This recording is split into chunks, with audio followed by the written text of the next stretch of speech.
All right, let's get started. Thank you so much for joining us for today's webinar on understanding the Biden administration's impact on employee benefits. And it's no coincidence that we're hosting this webinar the day after the inauguration. We have an amazing speaker for today who's going to dig in deeper. Before we introduce him, I just wanted to share a couple of announcements. First, I just wanted to call out that this presentation is not legal advice. I repeat, this is not legal advice. This topic, as you can imagine, is dynamic in nature. So the content for today sort of represents a moment in time. Today is Thursday, January 21st, and is subject to change in the future. So if you do have specific legal questions, please work with your own legal counsel on those. And just a couple housekeeping items. So you are joining today's webinar as a participant, meaning you don't have to worry about sharing your video or muting and unmuting yourself, but we do want to hear from you. So feel free to submit questions to us using the Q&A button on your Zoom screen.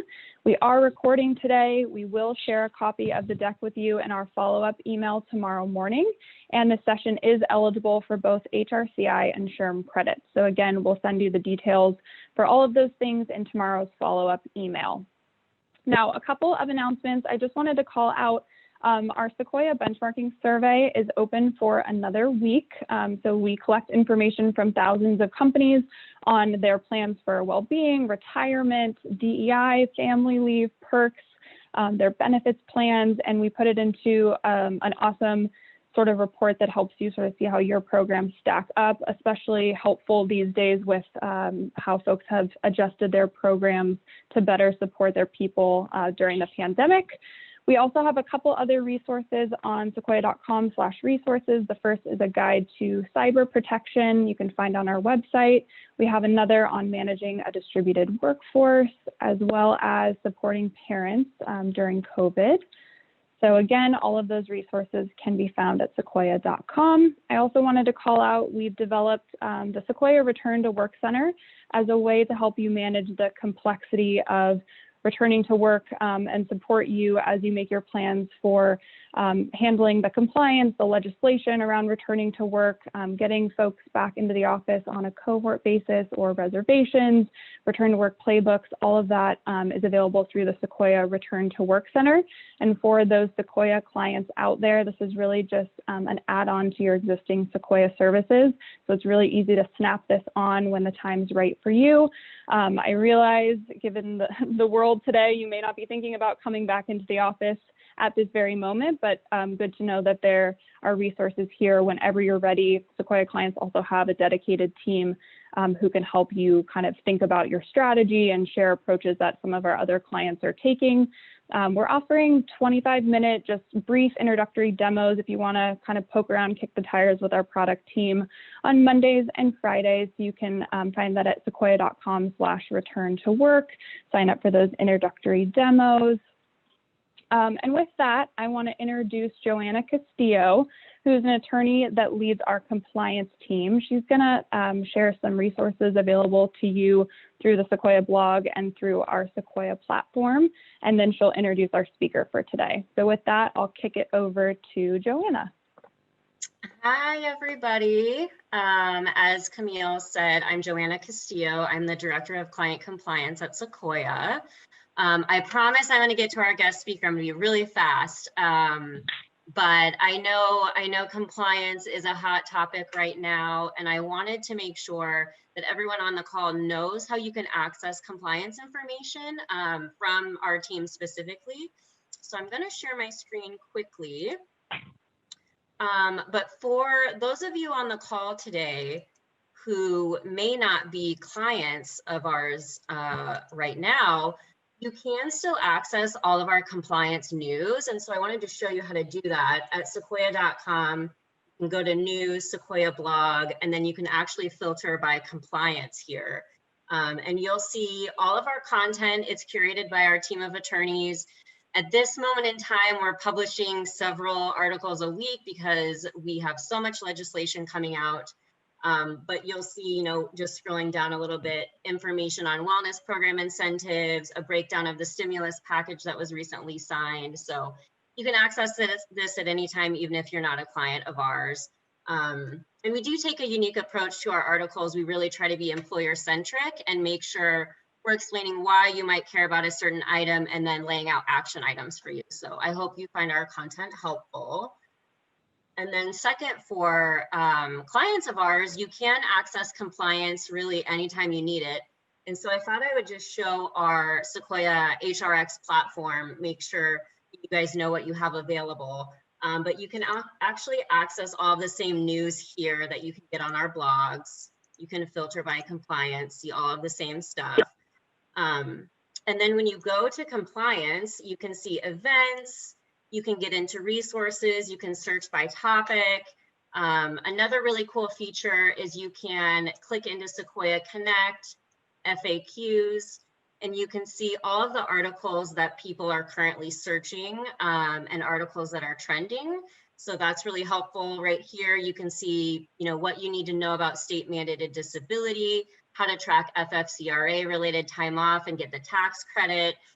So a lot of good articles in here. And I just wanted to make sure everybody knew that you have access to this. And then finally on HRX, you've got this really cool guidance where you can kind of look at your full year of compliance and see all of your upcoming deadlines. So you can see everything for the entire year. You can filter it by month. If I filter by February, you can see there's just one item on for February. But the really cool part is that you can have a historical view of what's happened during the year. So you can mark items as complete. It's going to track that history for you and also track who's marking them as complete. So really nice if you have turnover in your office, you can have a historical perspective of what was done. So just wanted to show some of those features. But now, without further ado, I would love to introduce our guest speaker, James Slotnick. James is the Assistant Vice President of Government Relations at Sun Life Financial. He's a great partner to Sequoia. He's been on a lot of our webinars before, so you may have seen him before. But what that fancy title really means is that he is Sun Life's lobbyist in Washington. So he speaks on what's going on in Congress quite a bit. We are so lucky to have him here today, the day after the inauguration. I know I'm certainly eager to hear what James has to say. So take it away, James. Great, Joanna, thank you very much. It's great to be here. I know we did, I think it was maybe, fall last year, who knows, 2020 sort of all smushed together. But yeah, certainly it's it's an interesting time, the day after the inauguration, President Biden's first full day in office. And, certainly, we've already seen yesterday the president issued, I think it was 17 either executive orders or actions, really trying to move the Biden agenda forward, which, frankly, is very similar to what all presidents do on their first day, no different than what President Trump did or President Obama but before. But I think, what's important and really what we'll be focusing on today is, one, trying to set some expectations. I think that's been the hardest thing, just talking to our executives at Sun Life. As soon as the Georgia races were decided, my inbox was getting flooded, from people in our tax area and finance area around, okay, corporate tax rates, that means, those are going to go up tomorrow, or, how soon. And, I think there's certainly a lot of things that the Biden administration wants to move on. And today, I think, what we'll spend the next, 45 minutes or so on is trying to give you a roadmap of what to expect and when. And as you're talking to your Sequoia consultants, you'll be prepared for a couple of different outcomes. Of course, it's possible to predict anything, but this will give you a good sense of what you really need to pay attention to over the first 100 days, and then even past that as well. So Camille, if you can go to the next slide. What we'll specifically be focusing on is we'll talk a lot about the first 100 days to tee things up. And again, just around expectations, really just the realities of what you're going to see. And I think yesterday was a good indication of the realities of what the administration will and will not be able to do, both in the first 100 days, the first 2 years, and in the first 4 years. Then we'll spend some time, once we have that roadmap, really look at what the priorities are. The American Rescue Plan, which the Biden administration released late last week, gives us that roadmap for their priorities. Again, on the backdrop of what they're able to do legislatively, given the Democratic majority, but that couldn't be a slimmer Democratic majority. We'll talk about what is and what isn't possible. And again, even on the expectation setting, you may have seen Speaker Pelosi earlier today said, the hope is, maybe there's the possibility of getting some actual pieces of that legislation to the House floor within the next 2 weeks.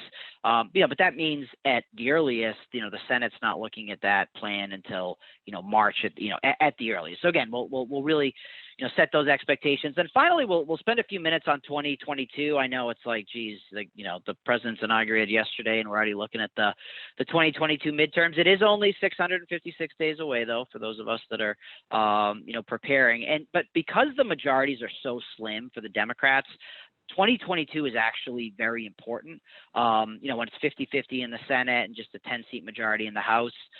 We'll talk about, the seats that matter and why you may see some politicians acting differently, Democrats and Republicans, in the next 2 years than maybe they normally would, because they're up for re-election in 2022. So we got a lot that we're going to cover here. I'm a little nervous, just to be transparent with you. So, I'm on the East Coast, Boston area. Obviously, you can tell because no one's ever talked faster on a webinar than I am. But the reason why I'm nervous is my kids come home from school at like 2:30.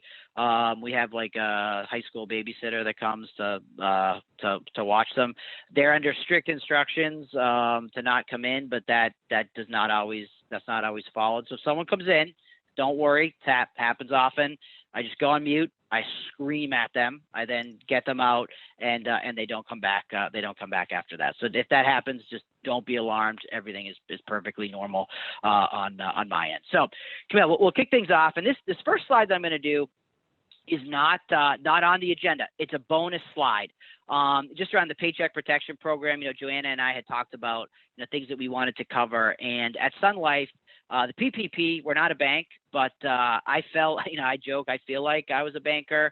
When the CARES Act came out and the first round of the Paycheck Protection Program, there's nothing that I've been more focused on since the CARES Act came out than amending the Paycheck Protection Program for the second round, which is now out, to make sure that all employee benefits are included in these loans. So let me just take a step back. So as you know, if you did take a first round PPP loan or you didn't, there's a second round that's now available. As you've probably got 100 emails from the banks that you work with now. PPP is in full mode, and anyone, all banks are now processing these loans. There's some eligibility changes. The two biggest were, whereas the first round of PPP was really targeted for businesses with under 500 employees, the second round is targeted for businesses with under 300 employees. Now, there are exceptions to that. Certainly, we won't go through those, but generally speaking, only businesses with under 300 employees are eligible for these loans. The biggest change is there's now a firm revenue decrease that you're going to have to show. So you'll remember in that first round, all you had to do in the application was certify that, and the words were something like, the current economic conditions make this loan necessary. I think actually that was the phrase. But that was it. Whereas this round, you're going to actually have to demonstrate a 25% revenue decrease from a quarter in 2019 to a quarter in 2020. So, the reasoning behind this, Chairman Rubio or Senator Rubio, Senator Collins, Senator Cardin, so it was bipartisan thinking here was that they really wanted this second round to be targeted for businesses that truly needed it. And the thought process was, the smallest businesses in the country that are, really the lifeblood of the, of so many jobs, those under 300 employers, and then again, demonstrate that 25% revenue reduction. One of the big changes, then we'll close the page on the PPP, big changes. And again, certainly we were in the middle of this at Sun Life. When you're doing the calculation this round, the calculation for how much your loan value is going to be is exactly the same as what it was before, except in this round, you're able to include the value of employer-paid group life, group disability, group dental, and group vision premiums. So you'll remember in the first round of the loan, you were able to include the employer-provided health insurance premiums that you were paying as part of your average monthly payroll costs, and those were included in that 2.5 months the sum of the loans. Now you're going to be able to include those employer paid group life, disability, dental, and vision premiums. Now you might not offer all those benefits. You may not have employer paid premiums there, but those can be now part of those. And I can only speak for Sun Life, but whatever carrier you're working with, it's pretty easy to get those calculations at Sun Life. You go on the portal that you use to check your bills and things like that, and you can just download what those premiums have been for the past 12 months. And talking to my counterparts at other insurers as well, it's relatively easy to get those numbers. So bonus section there to start things off, but we have a white paper. I'll forward it over to Joanna and Camille that they can send out. But like I said, we've certainly, we're not a bank at Sun Life, but we thought it was important that the benefits that you're providing are included in these loans, and we were happy to see those changes in the second round. So James, just a quick question on the PPP, if you don't mind. Yeah. I was just curious. So can you clarify, if somebody took a PPP loan out previously, are they eligible to now take a second loan? Yeah, it's a good question. And the good news is yes. So as long as, there's those eligibility changes that, that we mentioned, but the other thing that's not on the slide, it's a good question, is you have to have exhausted your first Paycheck Protection Program loan, or be able to demonstrate that you're going to exhaust the full amount of your first Paycheck Protection Program loan. So that doesn't mean you have to have applied for loan forgiveness or that, but you have to have at least have used the entirety of your first round loan. So that's sort of, I guess, stage gate one. You've used your entire first round loan. Then you're under 300 employees. You're able to demonstrate that revenue decrease, and you're going to be eligible for that second round of loan. So that's good question. And if you have any other questions, feel free to shoot them in, and we'll save some time at the end for questions. But Joanna can ask them during as well. So Camille, we'll actually get into the presentation now. We went through the bonus section. Just because I couldn't figure out how to fit that in. That's really not a Biden issue. That was, obviously came out of the Trump administration. But, what's now turned to the first 100 days. And, what you'll see on the next slide is there are a number of different tools that are available to the Biden administration. And we won't spend a ton of time here. But yesterday we saw the easiest way for the Biden administration to make changes is through executive actions. So those executive orders, executive actions that the Biden administration put out yesterday, there's no congressional approval that's needed of those. And, what we saw again yesterday was President Biden targeting what he thought were the most important executive orders that President Trump had put out and reversing those. So in other words, as an example, two specific, or just one specific thing that was reversed yesterday was President Trump had put in through executive order limiting individuals from certain countries to be able to come into the United States. Some people refer to that as the Muslim ban, because generally those countries were Muslim countries. President Biden yesterday reversed that executive order. So executive orders, the president sort of does it with the authority that's granted to the executive. President Biden will continue to put out executive orders over the next few weeks, but that's the easiest and quickest way, to make your mark, because you don't need any congressional approval.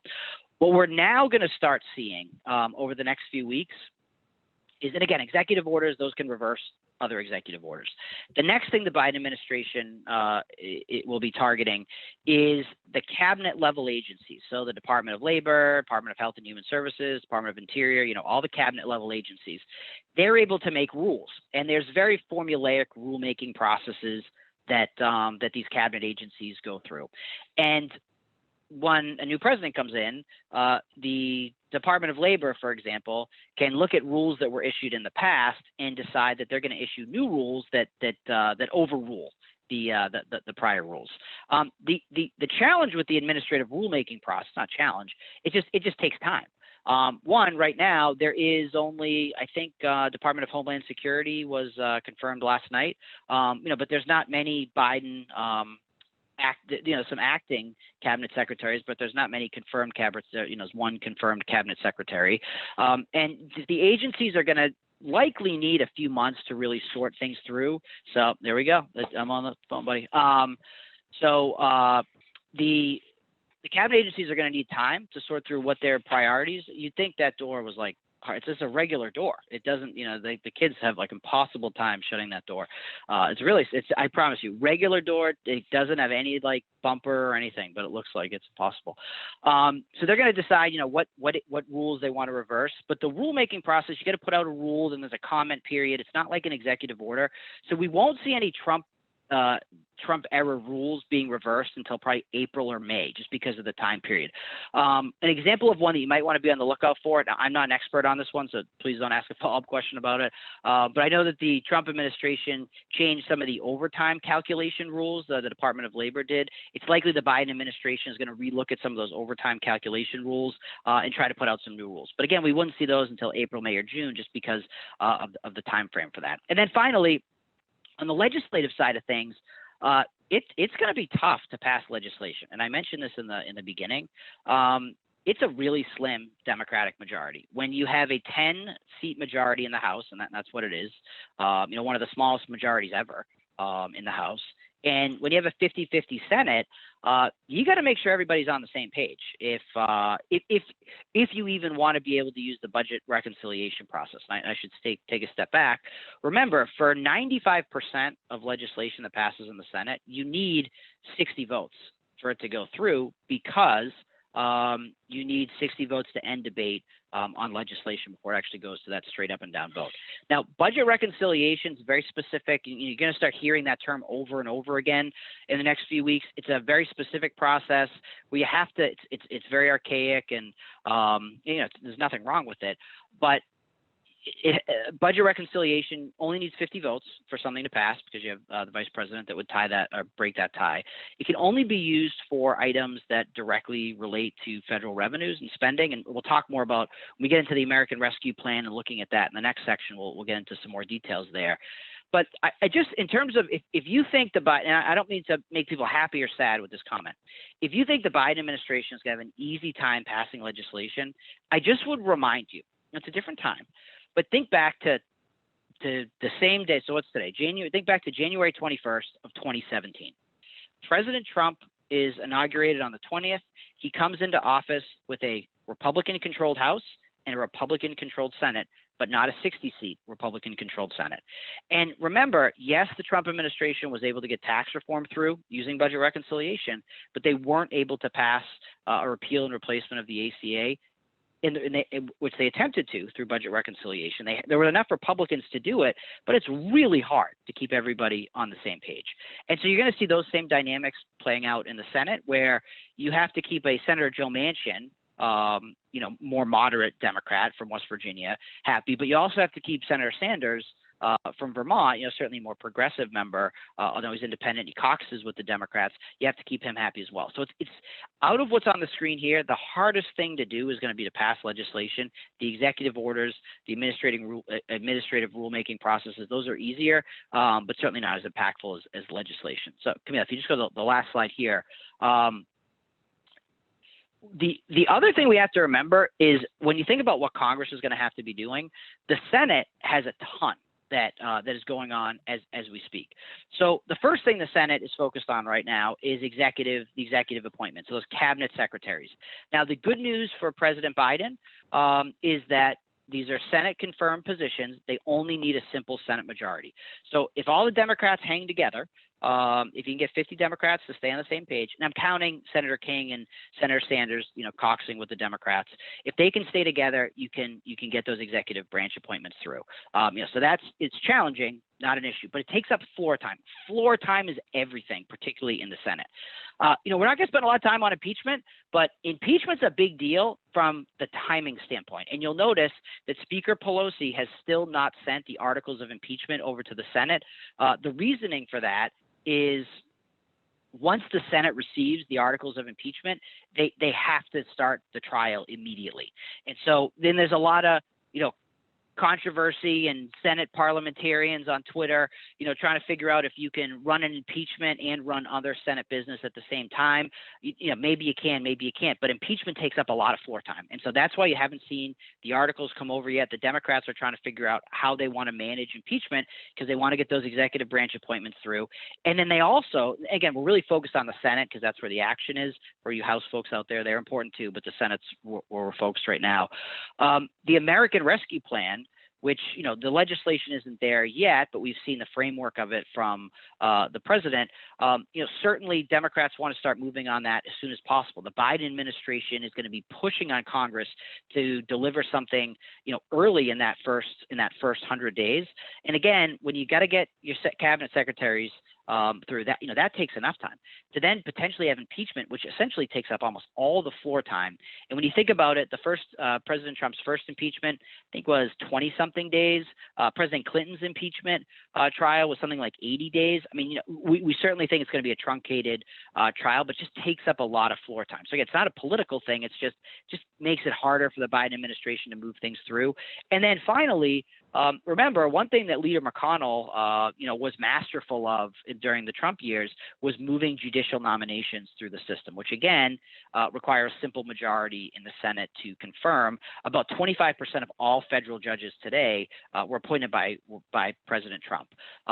And Democrats, Leader Schumer, certainly wants to put as many progressive and moderate judges on the bench as he can. And so he wants to do that as well. That eats up floor time as well. So again, if you sort of are like, I don't get it, because that's kind of how I felt at first too. I don't understand, why isn't stuff moving already? It's because all these things are at play. In the floor time, that's the key to everything, Senate floor time. And, these things just eat up, a lot of time, good or bad. All right. So Joanna, go ahead. I just wanted to ask you a quick question. Speaking of floor time, so there have been reports that the Democrats are actually looking to eliminate the filibuster. And I was wondering if you could speak a little bit more to that, or if you have any thoughts. Yeah, that's the $1 million question. And for those of you that I'm a big Twitter guy. Don't post anything. Follow like 50 billion people. I think you can get a ton of information. Not all true, but you can see sort of what's out there. But for those of you that follow Senator Tom Cotton on Twitter, Republican from Arkansas, he retweeted today a letter that I believe 17 Democrats signed in 2017, saying that they asking Leader McConnell and Leader Schumer not to eliminate the filibuster, to keep the filibuster. Now, obviously, times have changed since 2017, but it's not that long ago.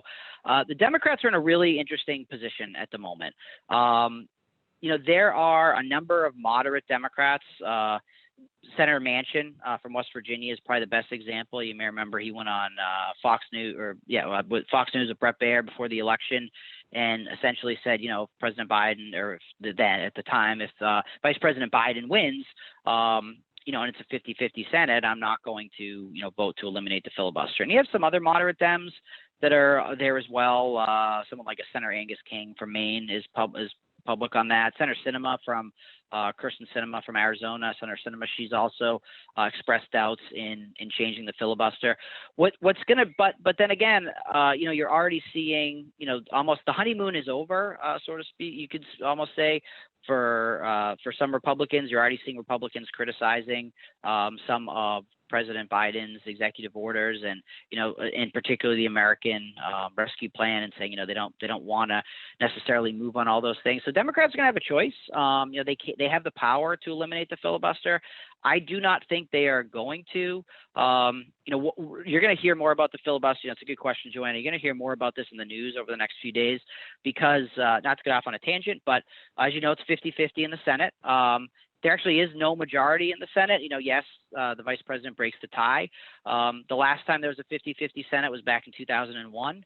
And because there's no actual majority, what happens is the Democrats, Republicans come together they have a power sharing agreement is what it's called. And so Leader Schumer will be the majority leader. And that means he'll be able to bring what legislation comes to the floor, which is important. But right now it looks like for all the committees will be evenly split, so that's something that normally doesn't happen. But what Leader McConnell is asking for is he's saying as part of this power sharing agreement, he wants the Democrats to guarantee that they won't change the filibuster rules. So I don't think the Democrats are going to agree to the guarantee. It's certainly, they like to have the threat of hanging over the Republicans that, they could move on the filibuster, but I think there's enough moderate Democrats where it's not going to be changed. And that's a good segue into the next section, because we'll talk about how the filibuster is really going to hang over the heads of Democrats and Republicans over how much of this American Rescue Plan moves forward. So, Camille, if you go to the next slide, I was pleasantly surprised by the amount of detail that was in President Biden's proposal. It's a 19-page document. I can send to Joanna to go out if you're interested in reading. What it is. It's not legislative text by any stretch. It's more of a policy paper, really. Which the Trump administration, also did, to their credit, but this was very, very detailed. And so you can see on the screen, what I did here is I went through the document, and on the left side of your screen, I put the items that I believe can go through the budget reconciliation process. And again, we'll refresh that in a moment. And then on the right, I put things that cannot go through the budget reconciliation process. Really all you care about, or I think the most important thing about the budget reconciliation process is it only needs 50 votes. So, there's all this wonkiness that we don't have to get into, but as long as the Democrats stick together, if all 50 Democrats stick together, the things on the left, they'd be able to use budget reconciliation for. They wouldn't have to worry about getting rid of the filibuster or any of that stuff, because budget reconciliation automatically ends debate, whereas most legislation needs to vote to end debate. So to go through the list there, you can see, those top three items,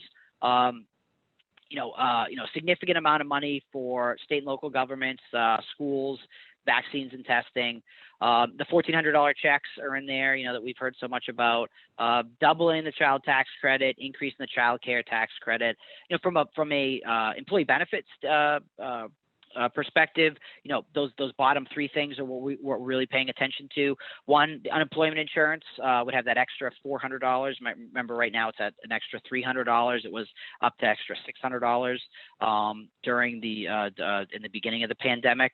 The plan, again, we don't have all the details, but the plan is specific that it wants to create COBRA subsidies. Doesn't say the amount, doesn't say for how long. But if we look back to some of the prior Democratic proposals, we were looking at 9-month COBRA subsidies, anywhere from 80 to 100%. When would those subsidies be retroactive to? That's not, the details are not there at this point either. You'd probably think, beginning of the year is the most, 1/1/21 is the most likely. But again, the details aren't there. Not directly impacting the benefit plans you offer, but certainly President Biden's plan would be to increase ACA subsidies for those that are already on the exchanges as well, to make those more affordable. So again, it looks like everything on that left side of your screen, if the Democrats want to go budget reconciliation, and if they can hang all 50 Democrats together, they can pass everything on the left without any Republican support. Now, the president has been clear that he would like to, and you saw yesterday, his press secretary in her briefing mentioned this, he would like the legislation to be bipartisan, so that the hope is that they don't have to go down the budget reconciliation path, but that is an option. On the right side of your screen, as I mentioned, these are things that that cannot go through the budget reconciliation process. And I'll explain, sort of why. Budget reconciliation really, at its core, has to deal with policy that directly affects federal revenue. So again, now this would potentially impact your businesses depending on what sector you're in. Increasing the minimum wage to $15 is in the American Rescue Plan. Now, clearly, that does not have a direct impact to the federal budget or to federal spending. Yes, you can argue maybe there's some government employees that would get those raises, but really that would be focused on private employers and increasing wages. So that's something that you would need 60 senators to agree on. You'd need 10 Republicans to agree on to end debate on a measure around minimum wage increase to have that move forward. So that's something budget reconciliation is going to work for. Extending eviction and foreclosure moratoriums. The president has asked the Department of Health and Human Services, Labor, and I think Interior to look at extending eviction and foreclosure moratoriums from an executive standpoint. I believe President Trump was able to do that. To be able to do that as a legislative act would also be something that is not going to be budget reconciliation eligible. And then finally, we're going to spend some time on this in the next slide too, the emergency paid family and medical leave that was proposed in the American Rescue Plan. Now, this is something you want to, this is, hopefully, you did see this. This would not be able to use budget reconciliation because of the way that it's structured. So I'm not super bullish on it going through it as proposed, but it's something that we want to pay attention to. Camille, if you go to the next slide, you'll remember at the end of the year, the emergency paid sick leave and emergency paid FMLA, the mandate, if you had less than 500 employees, for you to provide that expired. And what exists through the end of March is you can continue to offer that if you want. And there's tax credits that will help you offer it, but you don't have to. So that's what's happening today. And I know it's not all under 500 and there's exceptions and things like that, but generally it was for businesses with less than 500 employees. And remember also, if you have less than 50 employees, you were able to essentially exempt yourself from the requirements. What the president is proposing is, a significant departure from what the emergency leave that you were required to pay last year looked like. So first, it would go to 14 weeks. Now, again, this is like a 2-paragraph thing, so like the details and people got a lot of questions. And I totally understand that. But it looks like, but does it look like it would be a 14 weeks of leave? The leave would provide full wage replacement up to $1,400 a week. And in the policy paper, that's about a full wage replacement for someone making like $78,000 a year. We'll call it 80. It's not 80, but it's about $80,000 a year. But a maximum of $1,400 a week. And remember, with the emergency paid leave that was out there last year, the first 2 weeks of it, remember, it was if you got sick or if anybody in your family got sick or if your kid's school was closed. But then the additional 10 weeks was just if your kid's school was closed and you were unable to work. This would be massively expanded to saying the 14 weeks could be used for those 4 reasons on the screen. If you're sick, to care for someone who's sick, to get the vaccine, or if your kid's school is closed. And remember, the Trump Department of Labor, and Joanna knows way more about this, I'm just a lobbyist, put out regulations that really narrowed, the eligibility even for that. Your kid's school's closed and you want to be eligible for this. But that would be significant expansion. And then it would also take away 2 of the exemptions. If you're under 50 employees, you'd no longer be able to choose whether or not you were going to offer this. You would be mandated to offer this because every employee of any size, any employer of any size would be mandated to offer this coverage. Now, the tax credits that existed last year and that exist on a voluntary basis today, if you're still offering this leave, those would be available for those under 500 employees. But businesses over 500 will be required to offer what's on the screen here without any tax credits. So an employer like Sun Life, we have, 3,500, 4,000 employees across the country. We have very generous paid family medical leave program here, very generous paid sick leave or PTO bank. But, our employer Sun Life didn't offer the specifics of this because they weren't required to. The idea would be every single employer in the country will be offering these benefits through September 2021. So again, something we want to pay attention to, absolutely. It's unclear. I'm not super bullish on this going through as is, but I think it's likely that we'll see some type of this a COVID type paid leave move. And by the way, one way you could argue that this could go through budget reconciliation is if you went back to what it looked like last year. So you said, we're going to provide tax credits to every employer under 500 lives, and we're going to require that they offer something that looks like this. Well, now you have a direct impact on federal spending because those tax credits are involved, and so potentially that could make its way through the budget reconciliation process. So again, not to alarm anyone that's good or bad or anything like that. It's just, they put out a marker on paid family and medical leave. And, so the last thing we'll say, in this section, and Camille, if you just go to the next slide, is when we're looking then, what's the next thing that's coming down the road? The next package. And so I would say this would be things that start to be talked about maybe in summer, fall, winter, so the second half of the year entering 2022. The president is, very bullish on trying to lower the Medicare eligibility age to 60. That could go through budget reconciliation because of direct impact on federal revenues, meaning if all 50 Democrats hang together, they can do that. Tax reform is going to be interesting. You heard, I don't know what the proper honorific is for Janet Yellen at this moment, but we heard the Secretary of Treasury nominee yesterday in her testimony, last week in her earlier this week in her testimony, say that she could be open to tax increases if the economy was moving forward. We're very concerned, to be transparent with you, at Sun Life, speaking as an employer, of corporate tax rates increasing, to 28%, either late 2021 or early 2022. That is something that can use budget reconciliation, meaning you just need 50 votes to move that forward. We're also, thinking that corporate tax rates would be paired with increase on rates for individuals making more than $400,000 a year. Those are two things the president has talked about, consistently in the campaign. Certainly, the economy will impact that, but that's late. That's a late 2021 thing. And then finally, what we're definitely watching very closely, comprehensive paid family and medical leave. That the plan we just talked about was COVID related, but certainly the advocacy organizations, groups like the National Partnership for Women and Families, which Sun Life, we work very closely with them. Sun Life is very supportive of expanding paid family and medical leave to every American. We have some ideas of how that can be done, leveraging some of the infrastructure that insurers already have in place.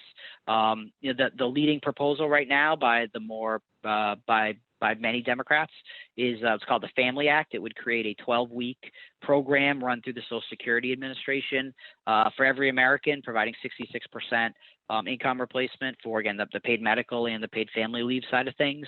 But it is interesting that, we've now seen Democrats reach into a new model of just it's really a mandate, requiring employers to offer, again, employers under 500 employees. Remember, you were just required to offer the leave and get the tax credit. There was no government entity that was making those payments. You were. Again, we see that proposal in the Biden American Rescue Plan. So we're working that issue. That now that I'm not dealing with PPP every day, paid family medical leave is certainly the biggest issue for Sun Life as a disability insurer. To be transparent, this is obviously has an impact, and we want to find a way to work with the government to make sure that we're part of the solution that that provides PFML or paid family medical leave to as many Americans as possible. All right, Joanna, do you have a question? Sorry. Yeah, sorry. Thanks for letting me chime in here. I actually have a couple. One is we were getting some questions about the tax credit, and I was wondering if you could speak to that a little bit more. Like, people were wondering about the amount of the tax credit, and also if that is tied at all to like a decline in revenue still. And I don't know if you could just spend a few minutes on that. Yeah, absolutely.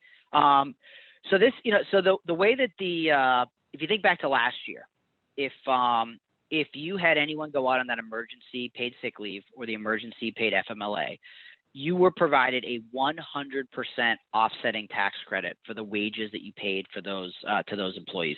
I don't have the numbers off the top of my head, but I think it was something like a maximum of $250 a day if it was for to care for someone else, and for like $500 a day. Is that, Joanne? Do you know those numbers? I'm not trying to put you on the spot, but I think they were something like that. And you were provided a 100% offsetting tax credit. And if memory serves me correct, I'm not a CPA, but it was somehow you were able to withhold. You were able to withhold some of the payroll taxes that you normally would have submitted to the government to offset that. So the idea was, you as the employer were required to provide this leave, but the government was going to actually pay for the salaries that you were providing employees during that time period. There was no tie to revenue increase or decrease. It was if you're and I'm sort of generalizing, if you're under 500 employees, you must offer this emergency paid sick leave. You must offer this emergency paid FMLA. And when your employee goes out, we will provide you this offsetting tax credit, which was offset from your payroll taxes. It's a little more again, I'm not a CPA, just to be transparent. But if you did offer that leave and you had someone go out, you should 100% talk to your CPA, because you should not be paying for that. There's an offsetting tax credit, a 100% offsetting tax credit. This year, through March, if you're still in that under 500 group, if you want to continue to offer the emergency paid sick leave or the emergency paid FMLA, you can, and you still are able to get that 100% tax credit, based again from talk to your CPA on the mechanics of it, but you'll be able to, regardless of whether your revenues are up or down or anything like that. That doesn't matter here. It's just you're not obligated to do that in 2021, where we were mandated to do it in 2020. The Biden plan that I just talked about follows that same model of what we saw last year, where employers under 500 employees would have a 100% offsetting tax credit for any of the wages that they had to pay to employees while they were off on this emergency leave. The key difference is, under the Biden plan, the proposal, if you're over 500 employees, you have to offer the leave, you have to pay the employees, but you don't get any offsetting tax credit to help you with that. So hopefully, Joanna, is that Yep, hopefully that was that great. touches That was it? perfect. Thank Okay. you. I wanted to ask you No one more worries. question before we move on, if you don't mind. Yeah. But No. I heard you. That's what I'm here for. You're like, I'm open, I'm ready. Yeah. I heard you mention ACA very briefly. So Yeah. I was wondering if you could speak to any actions the Biden administration might take around the ACA that might have an impact on our clients. And then if you could speak to the court case and if you have any information there. Yeah. So I'll take the first question first. There definitely was some chatter, but it has not appeared in anything of the Biden administration trying to shoehorn the individual mandate back into some type of reconciliation package, first package. And if they did that, by the way, if you put back an individual mandate penalty, it would, the court case would go away, because it would be moot, because, the whole case about a $0 individual mandate. If the mandate went back to a value, the case would go away. But that doesn't appear to happen, or that does not appear very likely to happen at all. There's, certainly I get questions all the time around, do we see maybe any employer changes moving forward? Things like the employer mandate, that I doubt you'd see the Biden administration, tinker with that very much. Maybe if former President Trump was reelected. The biggest changes to the ACA are likely to be on the exchanges. The two things that we are, already seeing, one, again, the Biden administration would like to see bigger tax credits and subsidies available for individuals on the exchanges. It doesn't have a direct impact on the employer-based market, but certainly something to watch. And then secondly, it is likely that you're going to see Secretary Becerra, so what would his proper honorific be?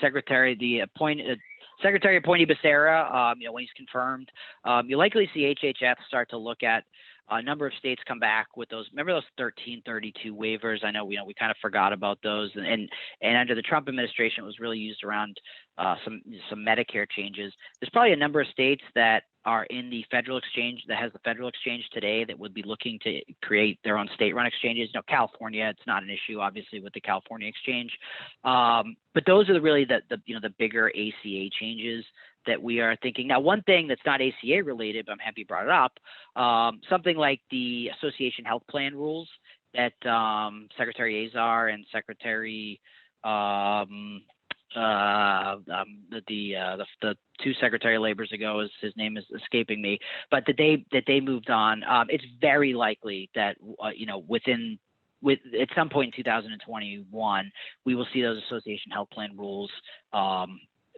overwritten by new rules that sort of make it harder to form association health plans. But on the court case, that's it's funny. No one's talking about it's a good question.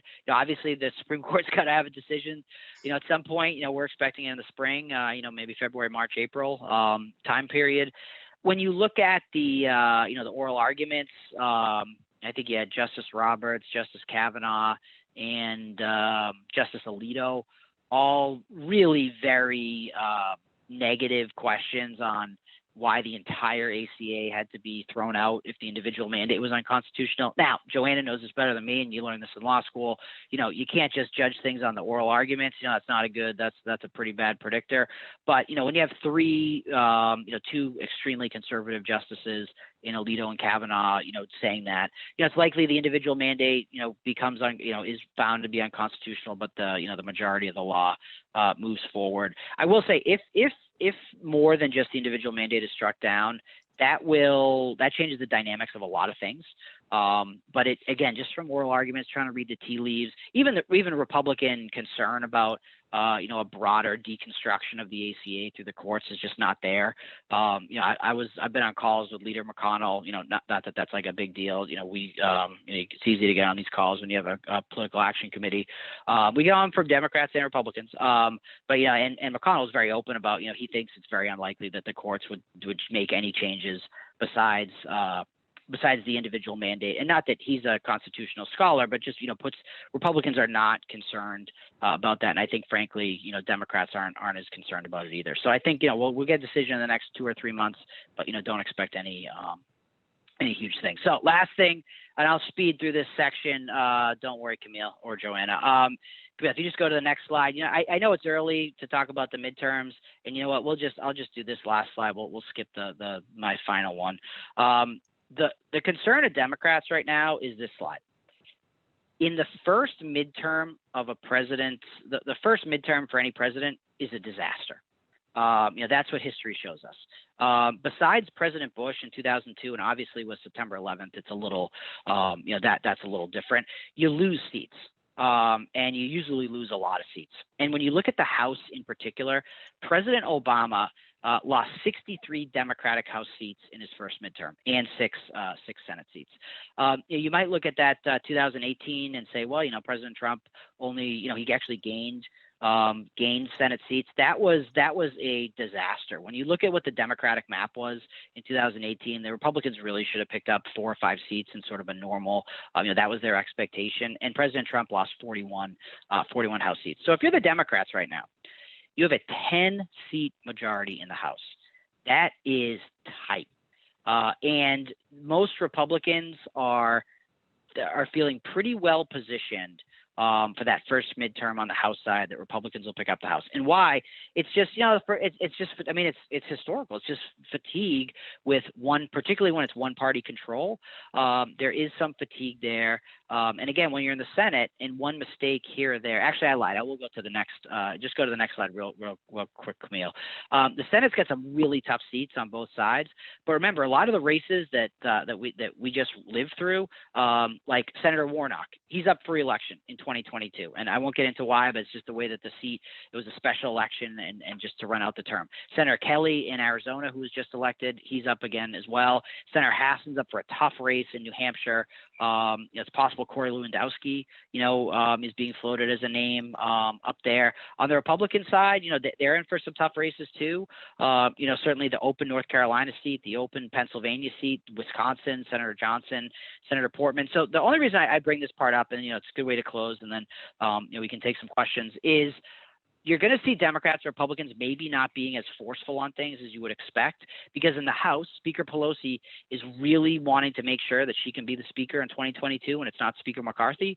And so maybe she doesn't put forward as many progressive initiatives as you would think, because she wants those Democrats that are in more moderate places in the country, they're in tough races, to be able to win.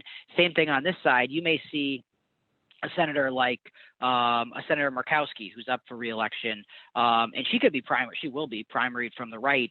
See her as more of a moderate vote to try to appeal to more Democrats and more independents as she's up in her race. You may see someone like Senator Hassan or Senator Cortez Masto, trend a little bit more to the middle versus to the left because of their races that are coming up. So, Camille, if you go to the next slide, and then we can close things up here. So again, just real quick, governing way harder than campaigning. Campaigning is easy, but then when you get there, it's just difficult. It's not a Biden thing or a Trump thing or an Obama thing. It just is. The priorities are possible, but the Democrats got to hang together. All 50 Democrats in the caucus and the Senate have to hang together. And similar on the House as well. It's the Senate that this is the fear of the splintering. And then I know it's only 656 days away, but those midterms are already going to have an impact on things. So, Joanna, with that, let me turn it back to you. It's the fastest hour in sports right there. You'll never have a more action-packed, more information thrown into one webinar. Hopefully people can understand half of what I said. That's the hope of speaking as fast as I do. Well, we probably have time for maybe like one to two questions. So I'm going to try and be quick. One question was around when people can apply for the second P. Right now, call your bank today. You're good. Go for it. Okay. Yep. Get started. Yep.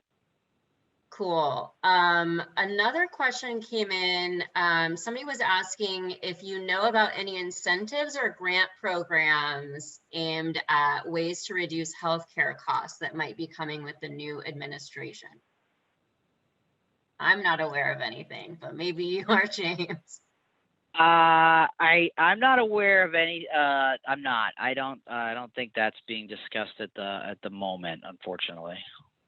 Yeah. Okay. Let me try and find one more here. Trying to be quick. Yeah, I know. Oh, this was a kind of a longer question, so maybe not. Camille, we got 3 minutes. Should I go for another question, or you want to take us home? I don't want us to go over. We can do one more. One more. Okay. One more question. Do you have anything or any information about the vaccine rollout under Biden, and if that is going to change at all, or are we kind of going to have a similar approach to the way things are going right now? Yes, I think the quick answer to that is I'm sure all of you saw the same news reports I did last night. The Biden administration is not happy with they're saying that the plan that the Trump administration put in place is inadequate. That's not judgment. That's their words, not mine. Their goal is 100 million vaccines within the first 100 days. I will say that is the Trump administration had been targeting about 1 million vaccines a day as well, but obviously the Biden administration feels like that rollout is not going as smoothly as possible. You'll have to see. My wife's a nurse practitioner. She's got both her Pfizer vaccines already done. So I will say healthcare professionals. It is up to the states. Massachusetts, where I live, is doing an okay job. But I think what one thing we will see is a little more command and control from the Biden administration. You may have seen yesterday in one of his executive orders, there's going to be basically a person appointed as a national response coordinator for all of COVID-19, which wasn't a formal position in the Trump administration.